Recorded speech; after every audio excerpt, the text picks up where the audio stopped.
Sometimes the best teacher is failure.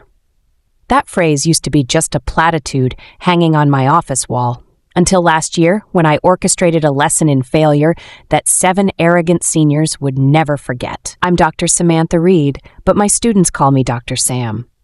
I've been teaching at Westbrook High for over a decade, and I've seen my fair share of troublemakers. But nothing could have prepared me for the Slacker 7. It all started on the first day of the fall semester. As I scanned my class roster, I noticed a peculiar pattern.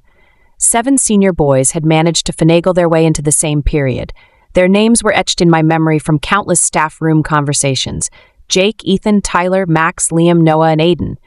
Individually, they were handfuls. Together, they were a perfect storm of entitlement and apathy. I'd heard the stories, how they'd charm their way into group projects, contribute nothing, and still walk away with decent grades. How their parents, a mix of high-powered lawyers, executives, and local celebrities, would threaten legal action at the slightest provocation. How they'd made it through 3 years of high school on a combination of manipulation, intimidation, and sheer audacity. But this was my classroom, and I had no intention of letting them run roughshod over it. The first few weeks were a chess match. They'd try to disrupt class with well-timed jokes or distractions, and I'd counter with seating arrangements and pop quizzes. They'd attempt to sweet-talk their way out of assignments, and I'd respond with ironclad rubrics and recorded conversations. Then came the first group project.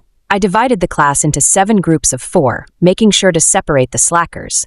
The results were predictable. In every group containing one of the 7, work ground to a halt.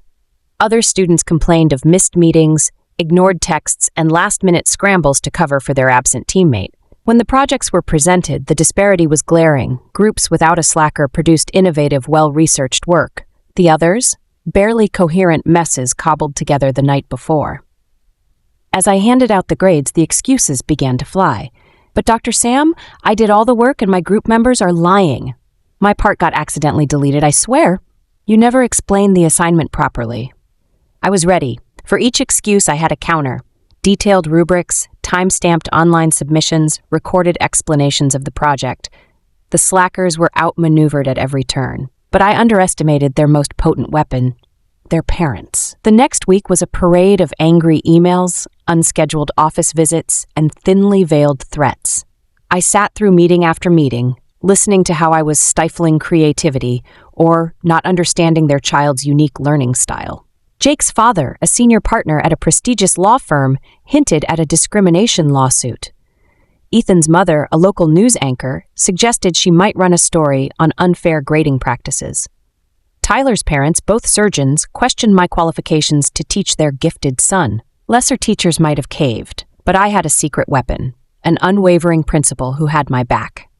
Mr. Daniels sat in on every meeting, calmly reiterating the school's policies and my adherence to them.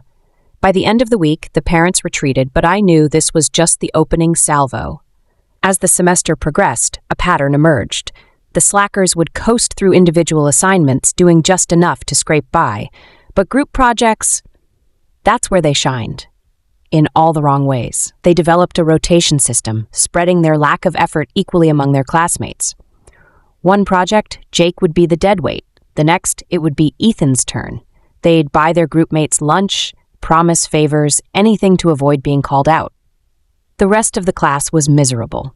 Good students saw their grades suffer. Group dynamics became a nightmare. And through it all, the slackers smirked, secure in the knowledge that their parents would bail them out if things got too rough. I knew I had to do something, not just for my sanity, but for every student who had ever been taken advantage of by these entitled brats. I needed a plan, something that would teach them a lesson they couldn't charm, bully, or buy their way out of. Little did I know the perfect opportunity was just around the corner, and it would come in the form of an age-old high school tradition: Senior Ditch Day.